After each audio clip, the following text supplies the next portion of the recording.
الفاتحة. أعوذ بالله من الشيطان الرجيم. بسم الله الرحمن الرحيم. الحمد لله رب العالمين الرحمن الرحيم مالك يوم الدين. إياك نعبد وإياك نستعين. اهدنا الصراط المستقيم صراط الذين أنعمت عليهم غير المغضوب عليهم ولا الضالين.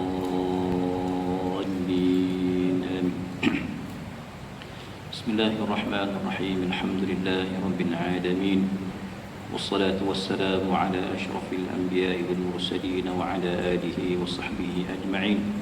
اللهم صل وسلم وبارك على مولانا محمد النور المذهب للنسيان بنوره وعلى آله في كل لمحة ونفس عدد ما وسعه علمك. اللهم افتح علينا فتوح العارفين واجعل أعمالنا خالصة لوجهك الكريم. اللهم فقهنا في الدين وعلمنا التأويل يا رب العالمين. يا عليم أنا عبدك الجاهل وأنت الرب العليم فعلمنا من علمك يا عليم. الحمد لله رب العالمين. ثم أما بعد. Assalamualaikum warahmatullahi wabarakatuh.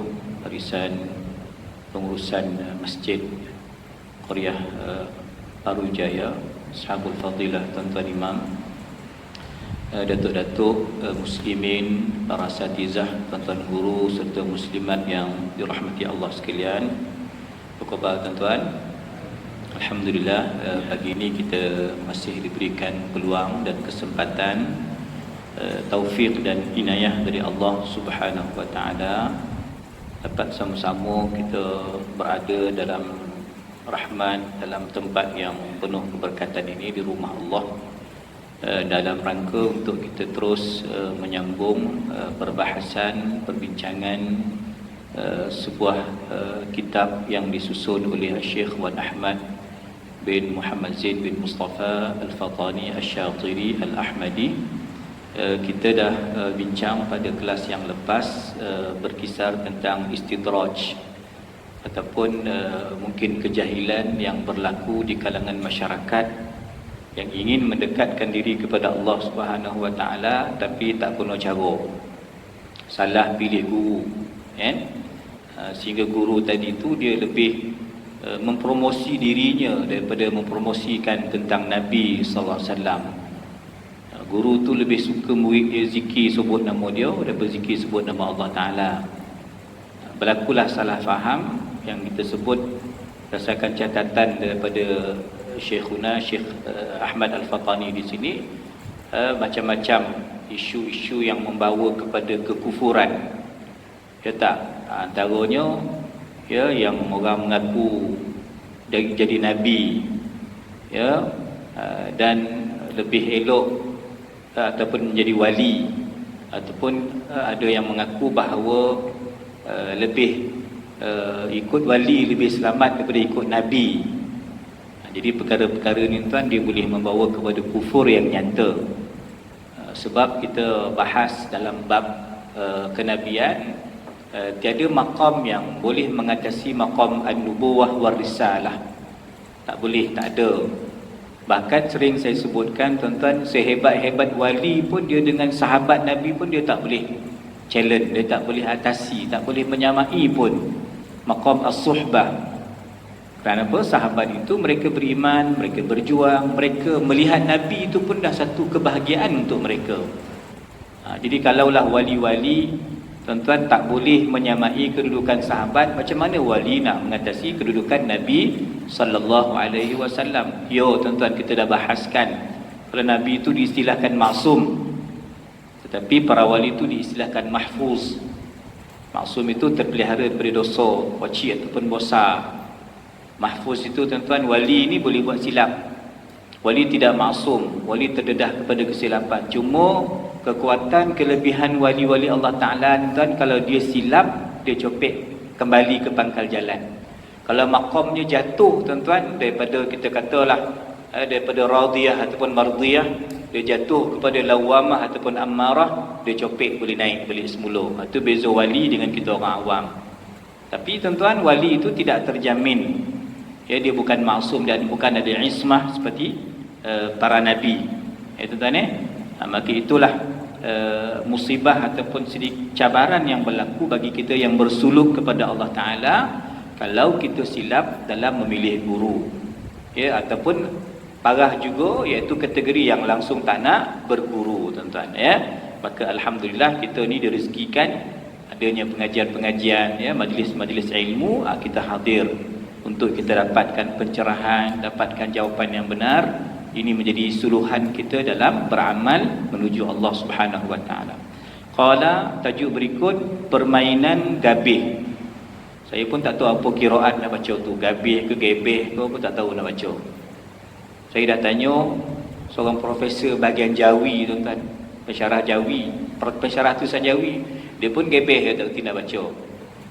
Ya, saya tanya anak kepada tuan guru Syekh Wan Sarir ni, Ustaz Autat nama dia, dia pun tak jawab lagi, tuan-tuan. Jadi kita gebeh bacalah begini dulu, tengok macam mana kalau ada ilham, tuan-tuan. Ya, bahasa mungkin bahasa Melayu lama ni, klasik punya bahasa Fatani ke, ya.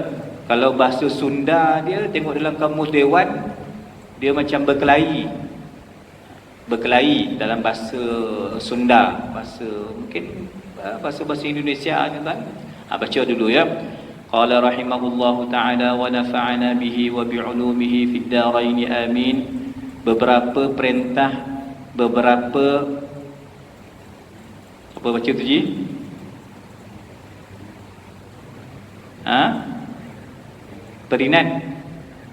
Permainan yang menyimpang dia dari aslinya, seumpama diterkenal dengan permainan gabih. Tuan-tuan, kalau ada zaman-zaman dulu ada permainan ni, tolong share dekat saya lah. Saya tak nampak apa benda permainan ni. Baca dulu, ya. Ada tu, ada apa-apa maklumat, nanti share dekat saya, bagi tahu saya. Asal permainan tersebut dari ahli tarikat. Permainan ni, tuan-tuan, merupakan permainan orang tarikat yang lama kelamaan telah sesat dari cara-cara aslinya kerana terlampau lama masanya. Agak mula-mula dulu okey, masa suka-suka kau nak happy-happy, seronok-seronok main tu.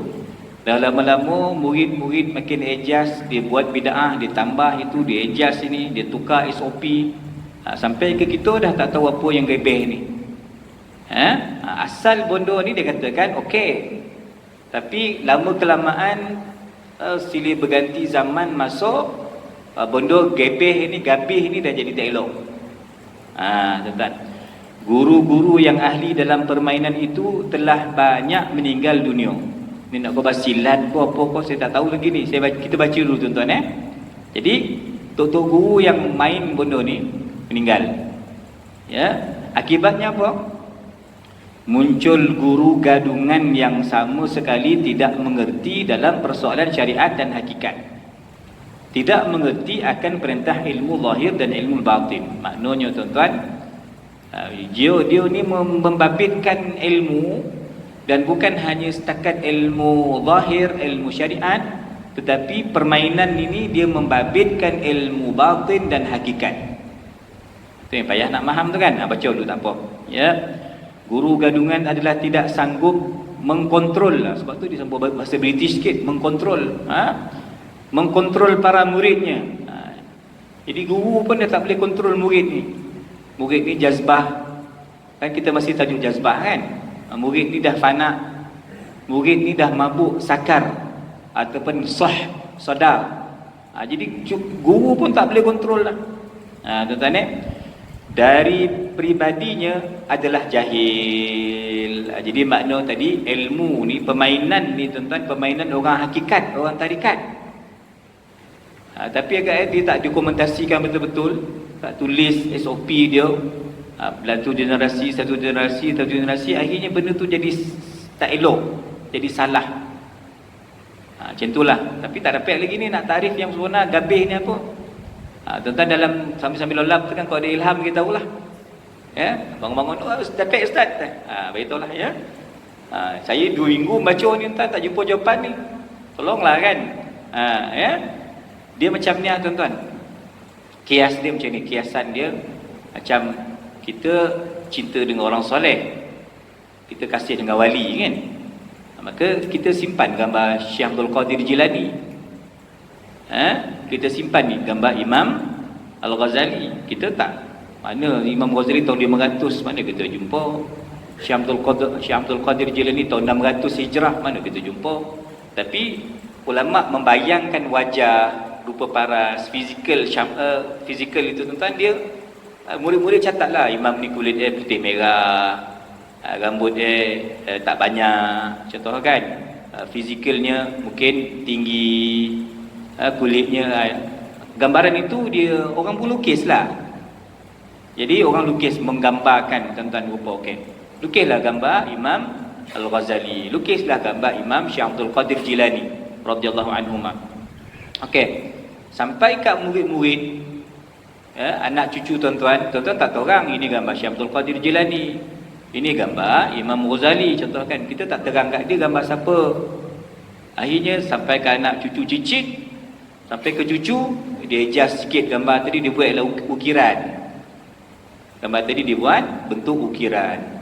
Sampai ke cicit generasi kelima, dia sombah dia ada anggap patung gambar imam tadi, gambar syekh tadi tu. Ini bermulanya tuan-tuan tradisi agama berhala. Dia silap faham bagaimana dia nak menyayangi syekh dia tu, guru dia orang soleh tu, macam mana nak diletakkan dalam hati dia, bagaimana guru tu jadi rabitah dia, penghubung dia. Tuan-tuan, memang kita tahu bahawa suluk kita, saya celah sikit tajuk ni, suluk kita, perjalanan kita tuan-tuan nak sampai kepada dua hadrah, hadrat Nabi SAW dan hadrat Allah. Kita bersuluk mesti dengan jalan guru. Okey, maksudnya guru lah mengajar kita, fardu ain ke fardu kifayah ke. Kalau ilmu syariat, fiqh kita kena mengaji, ilmu tarikat, hakikat, tasawuf ni lagi wajib kita mengaji, sebab ni khusyuk hati, wajib kita mengaji. Jadi guru tu pimpinlah kita. Okey. Jadi pintu kita nak sampai kepada Nabi SAW ialah melalui guru. Boleh tuan-tuan? Guru tu yang lebih kenal Nabi berbanding kita yang mungkin ikut kelas sebulan sekali, mungkin selawat seminggu sekali, mungkin nak khatam Quran tunggu Ramadan. Jadi kita ni taklah kuat dari sudut pengamalan, keilmuan, penghayatan, akhlak. Tapi guru tu dia dah bersebati dengan perkara-perkara tadi tu. Dia lagi dekat dengan Nabi SAW. Dia lagi dekat dengan Allah Subhanahu Wa Taala. Amalan kita tuan-tuan nampak macam banyak, kan? Amalan kita nampak macam banyak, tapi banyak-banyak amalan kita tuan-tuan kalau tak kena cara, tak kena teknik, tak kena sunnah, banyak lagi pahala guru tu. Walaupun dia amal ni kurang, tetapi dia buat tu kono gayo, kono cara. Maka di situ letaknya kelebihan guru. Maka jalan kita menuju Allah mesti melalui pintu guru. Sebab dengan gurulah menyampaikan kita kepada Nabi SAW, dengan gurulah menyampaikan kita kepada Allah Subhanahu Wa Taala. Okey, itu clear. Itu memang betul konsep dalam bertarikat.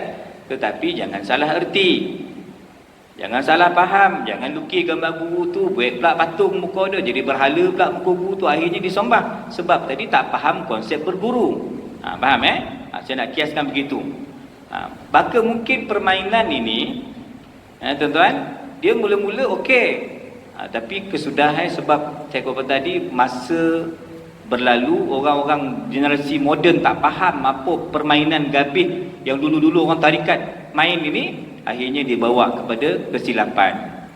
Baik, baca lagi Qala rahimahullahu ta'ala, diri pribadinya adalah jahil. Yang jadi ketua, yang membimbing, membawa kepada permainan pun orang jahil.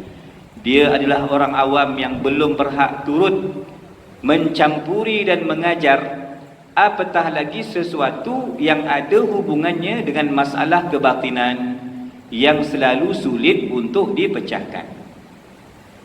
Nampak tuan-tuan, ini dah cerita lah ni, tapi takrif tak dapat lagi ni. Jadi maknanya dia membabitkan perkara-perkara kerohanian. Mesti ada asas ilmu tarikat, ilmu tasawuf, baru dia boleh memahami apa maksud permainan ini. Okey. Si jahil mengajar muridnya yang jahil, maka dia menjadi jahil. Ini tak tahu nak baca jahil qudrah, jahil apa. Jahil kali jahil, orang panggil jahil murakkab, jahil berdouble-double. Dia jahil dan dia tak tahu dia jahil. Itu murakkab lah tu. Tuan-tuan ini jahil yang paling gaban ni, paling parah lah ni. Tahap gaban tu dia jahil dan dia tak tahu dia jahil, dia perasan dia alim. Ni jahil kali jahil, ataupun jahil kuasa 2. Jahil tambah jahil, maka hasilnya tetap juga jahil. Tuan-tuan jadi tok guru ni konon-konon dia tok guru, dia pun tak faham. Murid ni lagilah bungkus, sama-sama lah masuk dalam lembah kejahilan. Jadi kata Syekh, kata Imam, kata Syekh Ahmad di sini, di negeri Jawi, dikaitkanlah permainan ini dengan dia kata apa? Di negeri Jawi banyak ajaran tarikat yang telah menyimpang dari ajaran tarikat yang sebenar. Kan Jawi itu masuklah Nusantara, mungkin di Fatani, bumi tempat Syekh Ahmad Al-Fatani ini, mungkin di bumi Wali Songo, mungkin di bumi Melaya kita ni tuan-tuan, ya. Mungkin di Brunei, ya. Banyak, ya, di Kemboja tuan-tuan, dulu Islam ada di Filipina tuan-tuan kan. Banyak berlaku penyelewengan, penyimpangan dari ajaran tarikat yang sebenar. Oh, kalau macam tu Syekh ni Wahabi dia ni, sabarlah tuan-tuan, yang kau pada Wahabi pula. Dia ni orang tarikat ni. Syekh Wan Ahmad Muhammad Zaid Al-Fatani ni dia orang tarikat Asyatiriyah, tarikat Syatiri kan, dan dia pernah juga beramal dengan tarikat Ahmadiyah. Dia bukan isu Wahabi, dia menegur, ingin membetulkan kesilapan-kesilapan yang berlaku pada orang tarikat. Itu tujuan dia. Dan dia kata tuan-tuan, ada juga orang jahil, ada juga guru yang istidraj, ada guru yang mengambil kesempatan. Ini yang berlaku. Okey, baik tuan-tuan. Sebagai contoh permainan yang disebutkan ini, bahasa Arabnya tersamar atau hilang keseluruhannya kerana pelat lidah orang Melayu mengucapkannya. Ini mau masuk Arab sikit. Jadi naik kat sini boleh faham sikit lah. Gebeh-gebeh tergabih ni apa tuan? Perkataan gabih berasal dari kata majzubiyah. Jadi masih tajuk jazbah lah ni. Faham ya? Tajuk jazbah yang menjadi isu penulisan kitab ini. Saya ulang balik, walaupun dah setahun tuan-tuan kita baca kitab ni, setahun lebih mungkin. Jazbah ini isunya berlaku di Kelantan. Kan pihak Tuanku Muhammad, Tuanku Sultan rasa confused, kenapa orang Kelantan ni banyaknya gabih ni, banyak jazbah. Tiba-tiba menjoget dia, tiba-tiba dia lupa diri dia. Betul ke ni, buat-buat ke, palsu ke? Maka yang membawa aliran itu Syekh Muhammad Said Al-Linggi, Syekh Tarikat Ahmadiyah yang mendapat mandat daripada Syekh Muhammad Ad-Dandarawi untuk menyebarkan Tarikat Ahmadiyah ni di bumi Nusantara ini, Asia Tenggara. Syekh Muhammad Said Al-Linggi sampai kepada Syekh Murtada, Khalifah Ahmadiyah Asia Tenggara. Maka Syekh Muhammad Said Al-Linggi sampailah ke Kelantan, sampailah ke mana sepadan Fatani, sampailah ke Kemboja, mana bumi Allah yang dia sampai, dia pergilah. Tapi ada murid-murid yang bersuluk di bawah tarbiyah Syekh Said Linggi kita ni tuan-tuan, yang jazbah ataupun disebut tadi gabih. Saya mesti tak apa hati lagi ni, tuan-tuan cuba bantu saya kalau ada jawapan. Majzubiyah dalam bahasa Arab jazbah lah. Okey, jazbah ni maknanya kadang-kadang tak ingat, kadang-kadang meraung dia, kan? Majzubah ataupun halah ghaibiyah. Kan? Dia membayangkan, dia mengungkapkan perkara-perkara yang ghaib. Perkara-perkara yang pada pandangan kita orang syariat, apatah lagi pada tuan-tuan orang awam, kita orang awam, kita anggap apa dia sebut ini, lain macam aku Tuhan, aku hak, dalam jubah aku tak ada lain melainkan Tuhan. Kan? Jadi ini menjadi perkataan-perkataan yang meragukan dari sudut zahir syariatnya. Itu asal Arab yang gabih tadi, majzubiyah ataupun halah ghaibiyah, menjadi gabih. Tuan-tuan maka itu kalimah asalnya majzubiyah ghaibiyah. Maka orang tak reti nyebut, pelat Melayu kita tak belajar bahasa Arab pula, maka dia mungkin jadi gabiah. Gabih ini perkataan yang disebutkan. Boleh tuan-tuan? Sama lah macam saya tak boleh juga nak faham lagi ni kan. Tetapi kita boleh gambarkan ia suatu bentuk hiburan ataupun permainan yang santai, ya, Tetapi ada unsur pendidikan, unsur kerohanian yang disebutkan majzubiyah. Tetapi zaman berganti zaman, perkataan asal Arab itu pun telah berubah menjadi bahasa kita yang disebut gabih tadi. Dan sebenarnya dia memerlukan kemahiran, kepakaran dari sudut syariat dan hakikat, baru dia faham apa bentuk nak mainkan permainan ini. Tuan-tuan, itulah yang saya dapat saya terangkan setakat hari ini. Nanti kalau dapat jawapan daripada anak Syekh Wan Saghir ini, Ustaz, kalau dia reply WhatsApp saya nanti, ataupun nanti saya cuba call dia 2 minggu akan datang, insya-Allah mudah-mudahan saya dapat jelaskan kepada tuan-tuan takrif dia yang dimaksudkan. Tuan-tuan, jangan kecewa, jangan tak sarapan pula pagi ni kerana tak faham apa yang saya sampaikan. Tuan-tuan jangan jazbah pula, mengajuk 3 hari tak makan pula, macam esok ya. Nanti saya akan cuba dapatkan jawapan. Dan kalau ada kalangan kita yang boleh tangkap apa ustaz ni tergabih-gabih. Kalau tuan-tuan ada pandangan, kalau tuan-tuan ada kefahaman, tuan-tuan bagi tahu saya. Mungkin saya akan share dengan jemaah semua. Ya, qala okey tuan-tuan. Jadi pengubahsuaian kalimah itu, istilah tu berlaku. Contoh dia kata dan syai'un lillah.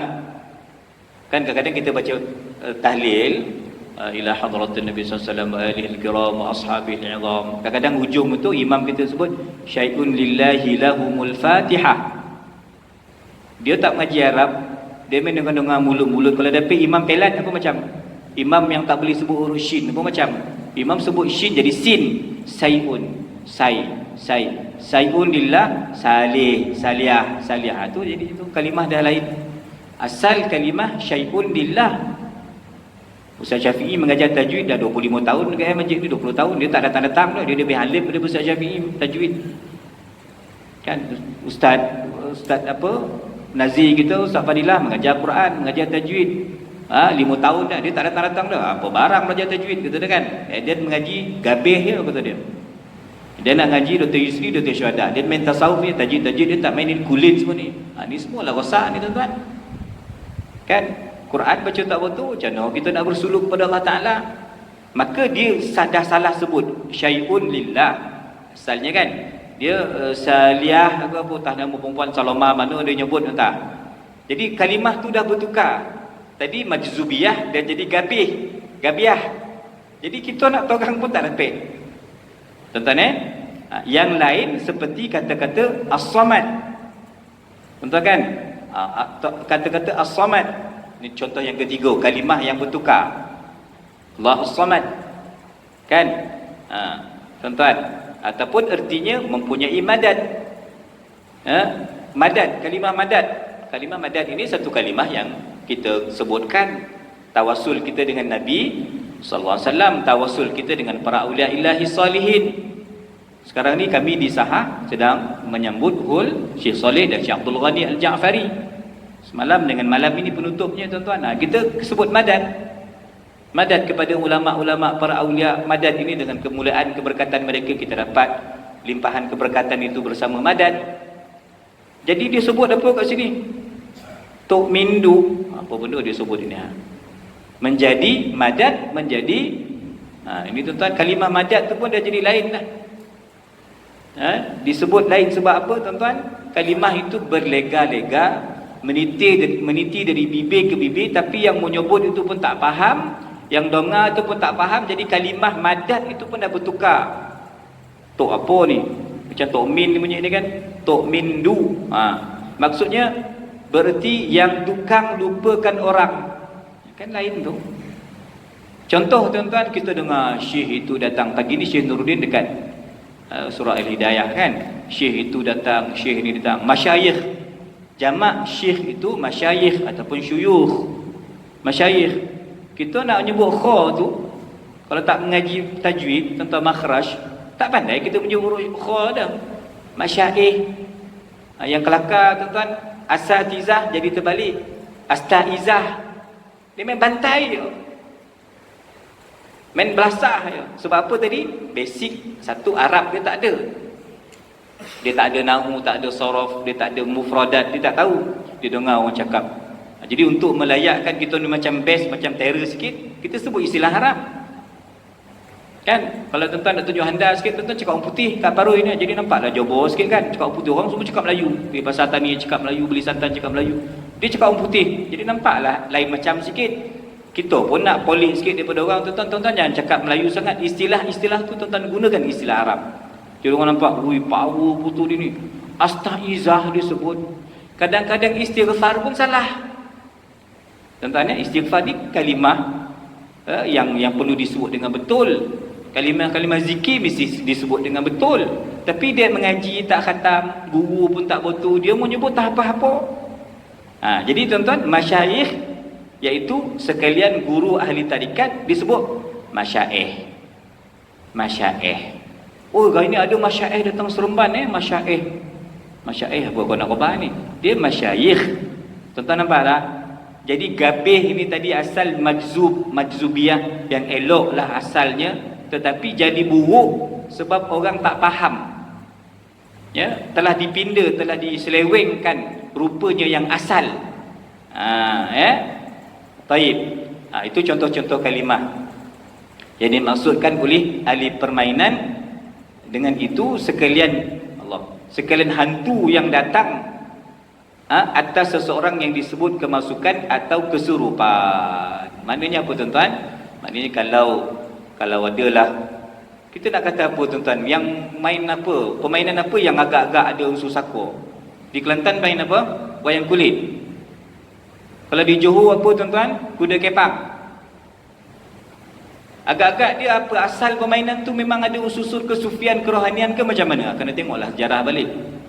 Yang faham kan? Asalnya benda tu santai-santai, orang ponek berkebun siang, malam-malam lepas isyak, kumpul lah dekat padang mana, buatlah permainan bagi orang kampung syukur, lihat dah dapat hasil. Mungkin saya nak bayangkan begitu ini bukan jawapan tuan-tuan tetapi dah lain macam permainan dia, lain macam game dia. Ada berlaku apa pula? Bukan lagi tawassul dengan Nabi, bukan lagi minta dengan Allah, bukan lagi madad dengan wali, dah mohon dengan jin pula dah.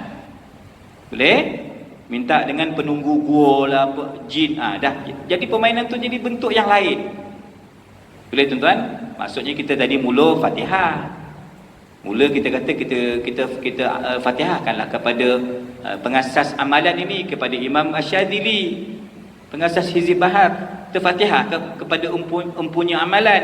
Cantik. Tapi kerana beralih kepada orang yang tak faham, yang tak mengerti tuan-tuan, maka akhirnya dia jadi perkara yang negatif, bahkan dia membawa kepada salah faham, dan memburukkan nama tarikat dan tasawuf. Jadi jazbah ini kita dah faham tuan-tuan, kita bincang lama panjang, kita bincang kan ada 4 kategori.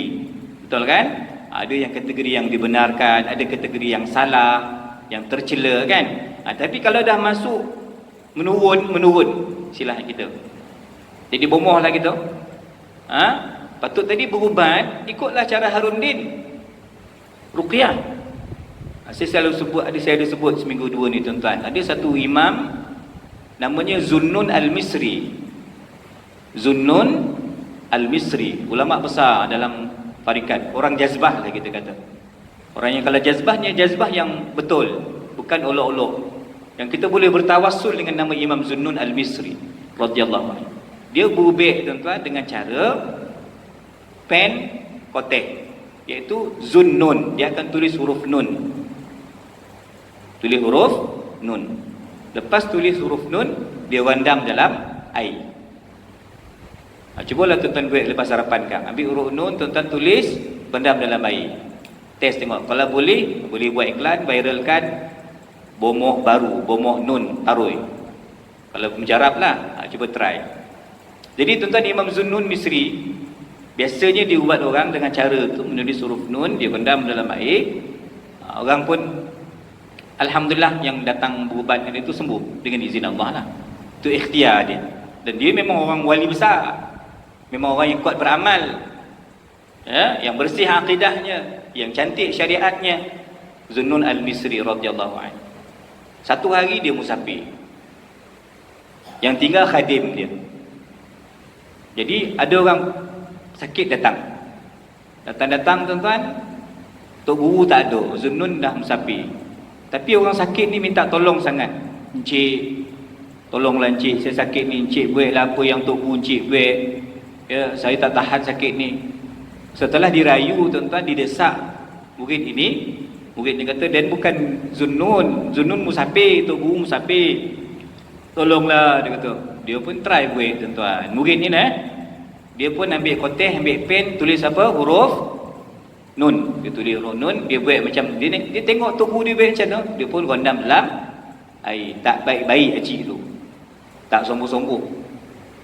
Balik Imam Zunnun Al-Misri, jadi murid dia mengadu, Tok Guru orang datang, dia khabar dia tak boleh berubah, dia nak je, dan rendamlah huruf Nun tu, tak jadilah Tok Guru. Apa pasal tak jadi tuan-tuan? Maka kata Imam Zunnun Al-Misri, dia kata masalahnya bukan hanya pada huruf Nun, tetapi mesti dirujuk kepada Zunnun, pada beliau sendiri. Tuan-tuan nampak Zunnun itu. Jadi itu cara rawatan dia. Imam Ahmad bin Hanbal tuan-tuan pernah ketika orang minta dia ruqyah buat rawatan. Imam Ahmad, tolong ada orang sakit. Kata Imam Ahmad, aku tak pandai berubat. Ini tuan-tuan bukan semua orang boleh ada kepakaran mengubat ni kan.